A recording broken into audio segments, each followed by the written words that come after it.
Fight fans, like the Carl Prusa MMA. Today, we're with a returning guest to the platform. My guest is one of the top regional 125ers, now making his debut on the Contender Series. He's the Indo Ninja. He is Mr. Bilal Hasan, fighting week one of the Dana White Contender Series against Mirdul Saikia. Bilal, what's up, my friend? How are you? Man, Carlo, we were talking before you started recording, but man, I literally cannot complain. I'm over here at the beach. It's near my house, about 10 minutes away, just soaking it up the vitamin D, talking to one of my good old buddies, Carlo. Can't complain, man. How about yourself? Man, I'm doing really good. I was really excited when I saw that week one, Bilal. Let's go. Contender Series. Got really excited. Last time we talked, I believe, was before your Rinaldi fight. Went out there. Beautiful work. First round KO. Looking back at it now, what did you make of that performance? It was the performance that I needed.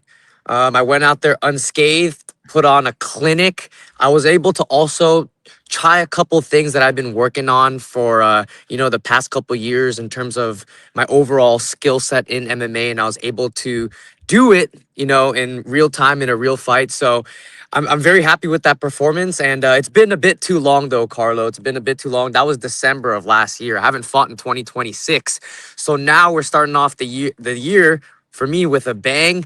Dana White's Contender Series, week one, it's the first headline for Paramount Plus. So the UFC knows what they're doing. Absolutely. There was an event that the UFC did earlier this year. It was in Seattle, Washington.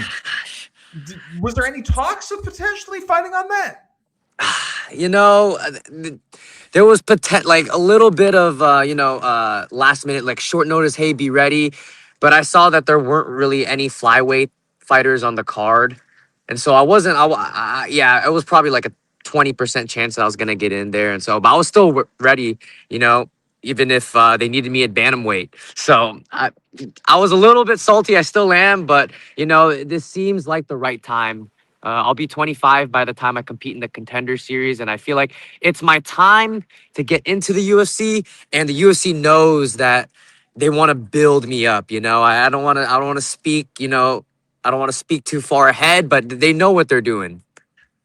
Absolutely. Already 25, not in the UFC yet, but you have a following more than probably 90% of that UFC roster, hundreds of thousands followers on Instagram. Remember, we did the interview 3-4 interviews ago where you got recognized in traffic by someone driving. I remember that. You have that following. Isn't it amazing to see what you've done and how you've gravitated towards people in a very short set of time?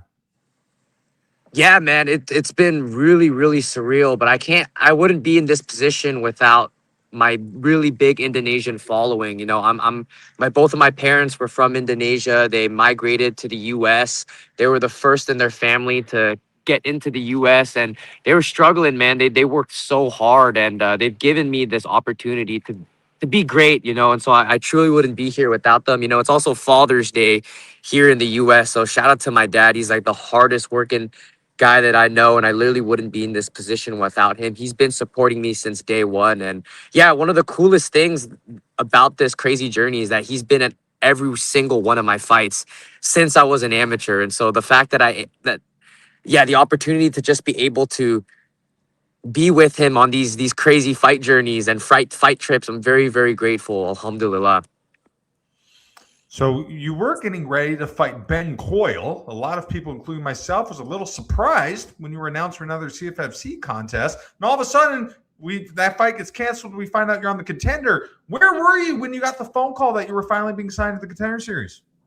Yeah, great question. That was I think that was March or April. I forgot, but that was a crazy week in my life because I wanted to stay active, and we weren't really getting any calls from the UFC or anything. So CFFC came to me with that offer, and of course I said yes. Whatever offer they give me, I just say yes. I'm a fighter at heart, and so I was getting ready for that. And then actually, I fractured my toe. Like 2 months before, the actual fight itself. And us fighters, man, I keep forgetting how strong of a pain threshold we have, and so I literally just kept training on it, but I was like, it's a little bit, it's lingering a little bit longer than I'd like.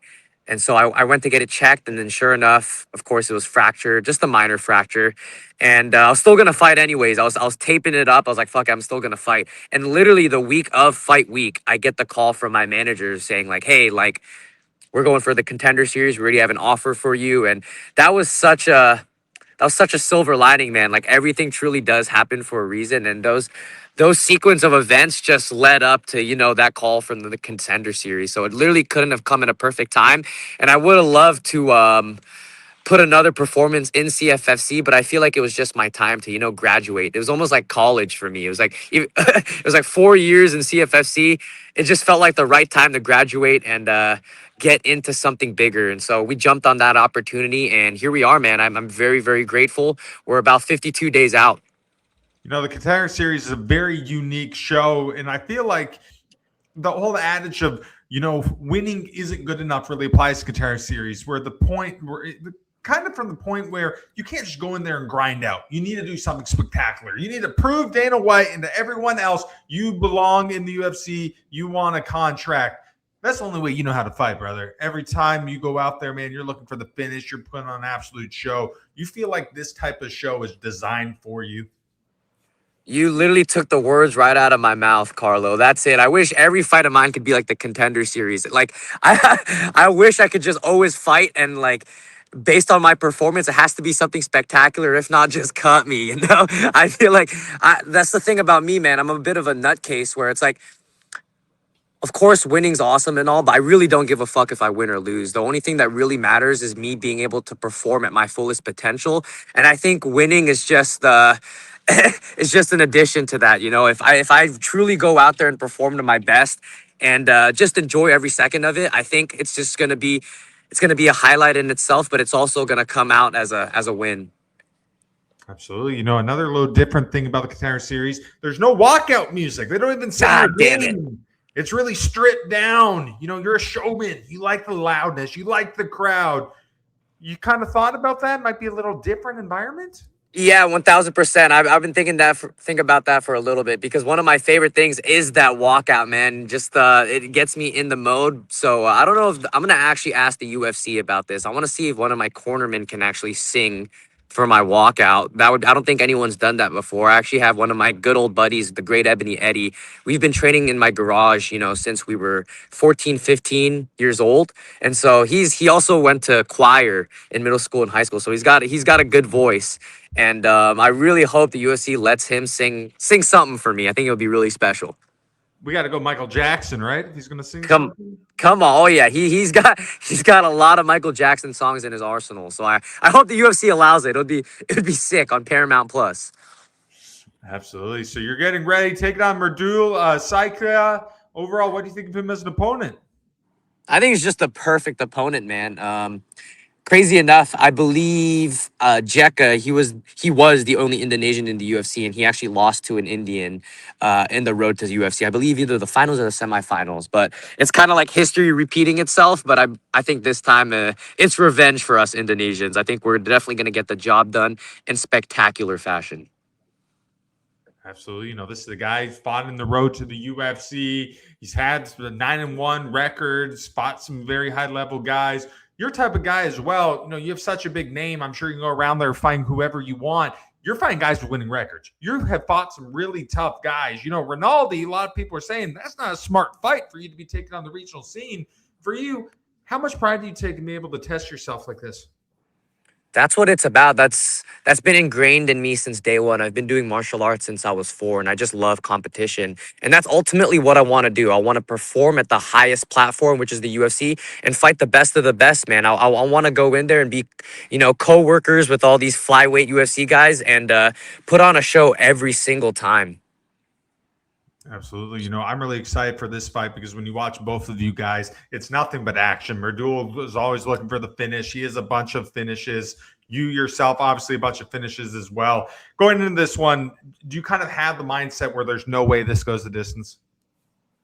For sure, but I'm also prepared for 15 minutes of war. But to be completely honest with you, Carlo, I really truly feel like I'm going to finish this guy. And I don't know if it's the first, second, or third round, But I'm not gonna force it. You saw that last fight with Ilya and Gaethje. Ilya, I felt like he was forcing it a bit much, and he was a little bit reckless. And so I'm gonna go in there and just be myself and just flow and have fun, and then the finish will come whenever it wants to. I'm not gonna force anything. Absolutely. I've probably mentioned this before, but a guy that I see some parallels when you yourself is Sean O'Malley. Obviously, Sean O'Malley, a guy just on the White House, big name. You feel like you already have a following. You feel like you could have a career like Sean? I would love to, man.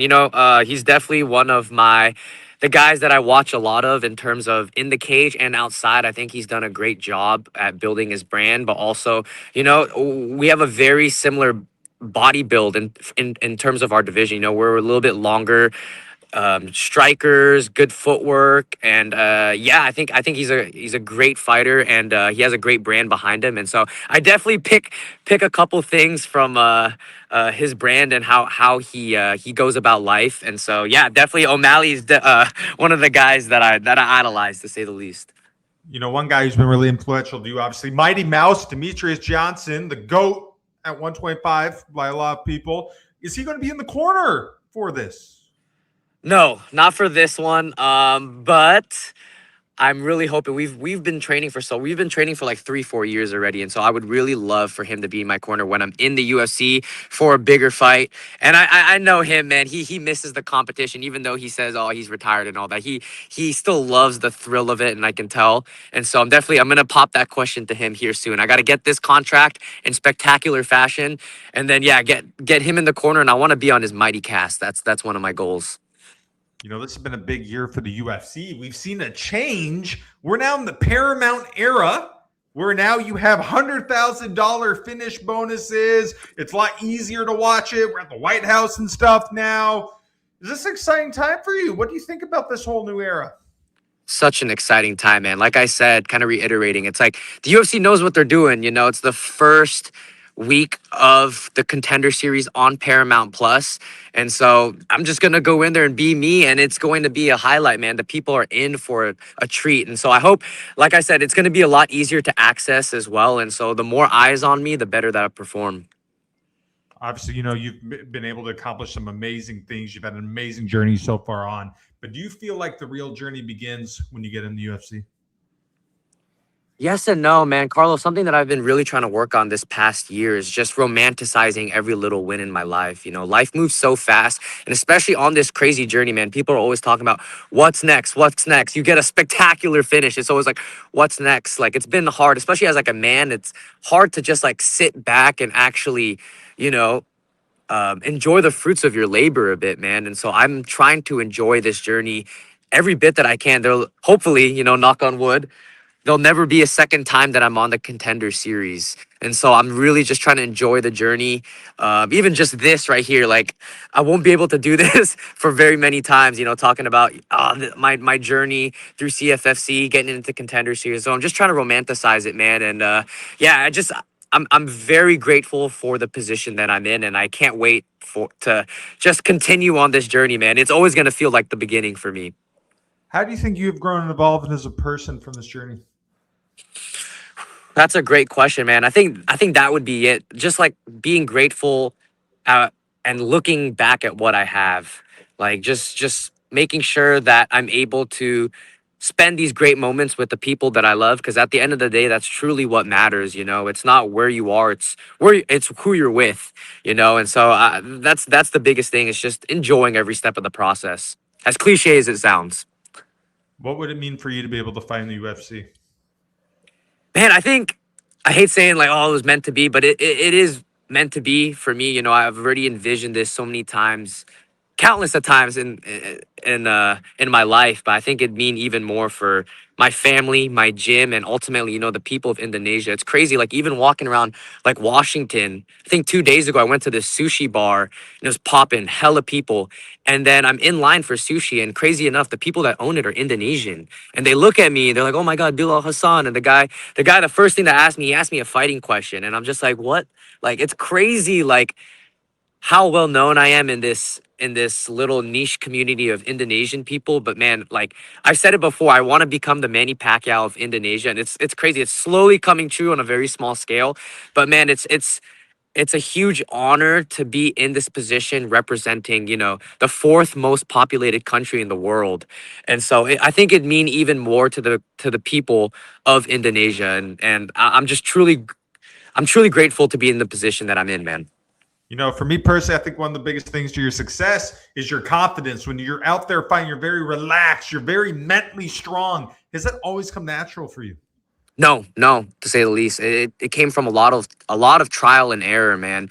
Like I mean, fighting is insane in itself, but it's the added pressure of the crowd, the lights, the cameras. That pressure is a whole nother level. And so like through trial and error, I've found, you know, what works best, you know, what mindset that I need to come into each fight with. And so it just came through a lot of trial and error, man, a lot of losing and learning from.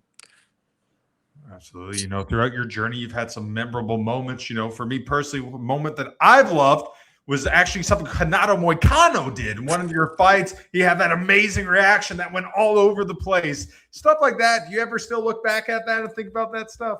All the time, man. That's why I'm so glad I started YouTube vlogging. Yeah, it's cool for like my brand, but it's ultimately for myself, man. I go back and watch at least one of my vlogs every other week and just relive the moments, man, because it's so special. And man, Hanato Moicano made it, you know, even more special. It's crazy with the spinning wheel kick. You know, his commentary was perfect for it.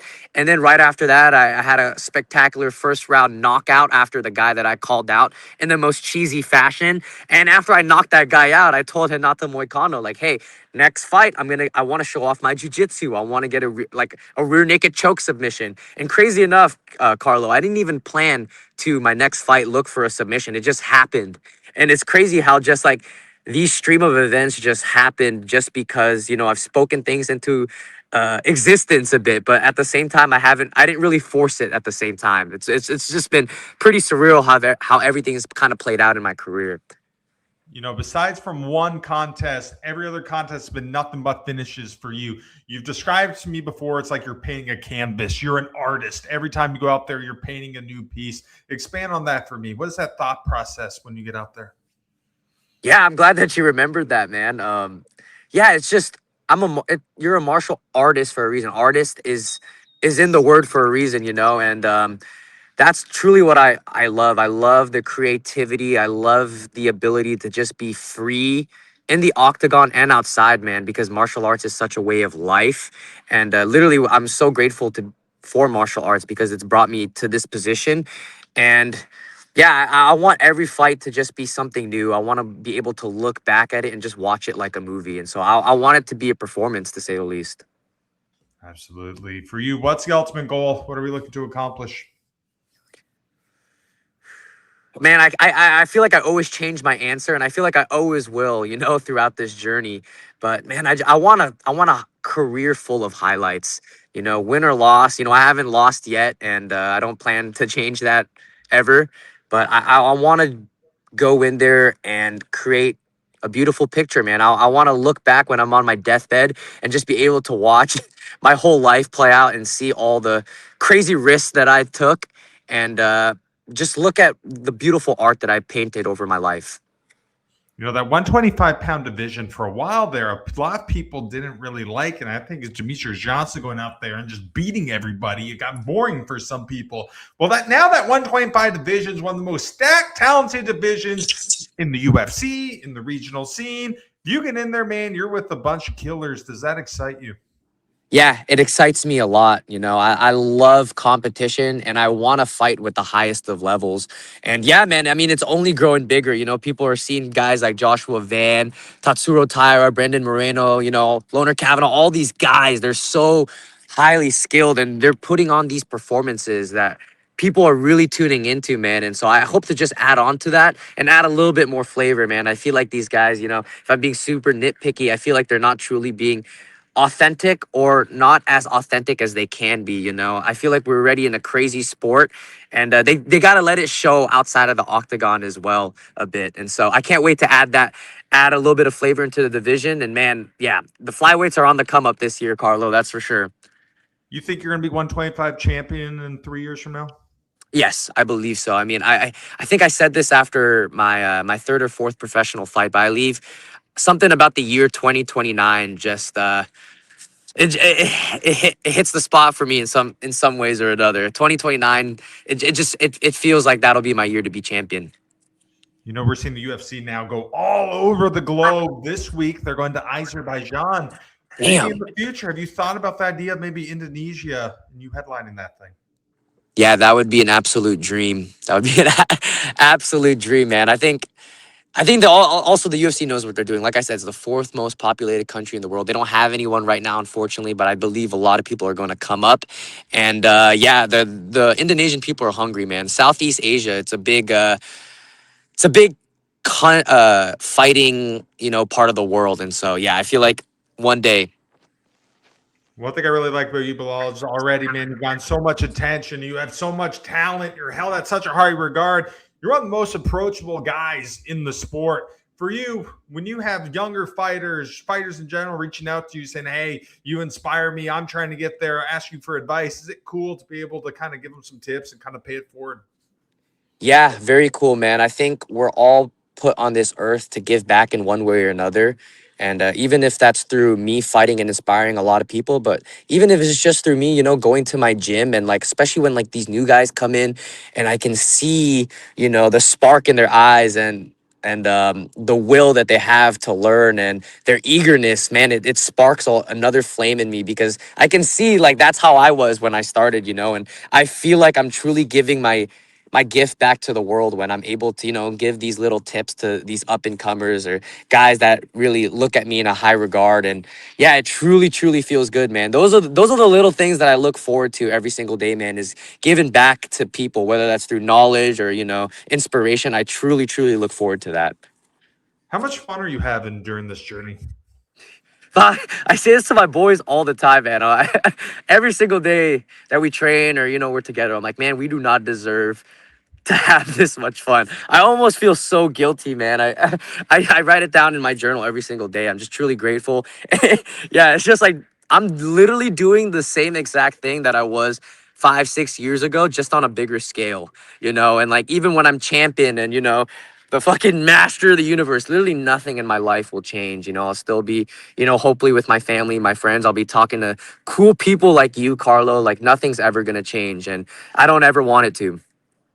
Absolutely. All right, Bilal, last question for me, brother. In a perfect world, what is the outcome August 11th when you headline week 1 of the Dana White's Contender Series? Man, I walk out, my friend's singing a sick Michael Jackson song. The commentators are like, "What the fuck is going on?" His buddy's singing something. I'm also singing it probably as well. I get into the octagon. They don't even announce us. I believe they just say go. And I go in and I start flowing. I start having fun. I hit him with a couple things and then he just breaks. I do something crazy. Dana gets on the mic. He says, Bilal, the Indo Ninja. I like everything that I saw. I get up there. I shake his hand. I oil him up a bit, take the contract. I leave the Apex still with my gloves and my shorts, almost Johnny Walker-esque. And then I just enjoy the night with my family and friends. Absolutely. Well, Bilal, man, thank you so much for taking time out of your beach day to talk to me. Of Always course. a pleasure. It's crazy. We've done like 5 or 6 interviews. See where you've started from where you're at now, man. Congratulations. It's just the beginning. Thank you so much, Carlo. Yeah, that's crazy. I didn't know it was 5 or 6. I thought it was only 2 or 3 before this, man. And yeah, I hope to do more with you, man. You're definitely like no bias or anything. You're definitely one of my favorite people to talk to. I love the energy that you bring. I love the questions that you ask. It just feels like literally a great conversation, man. I appreciate you, Carlo. Absolutely. That's it for us. Stamp Carl Perusa. Here's the Indo Ninja. He is Mr. Bilal Hasan. You can watch him August 11th, week 1, Dana White Contender Series. Take on Mirdul Saikia. Take care, fight fans. Don't blink. That was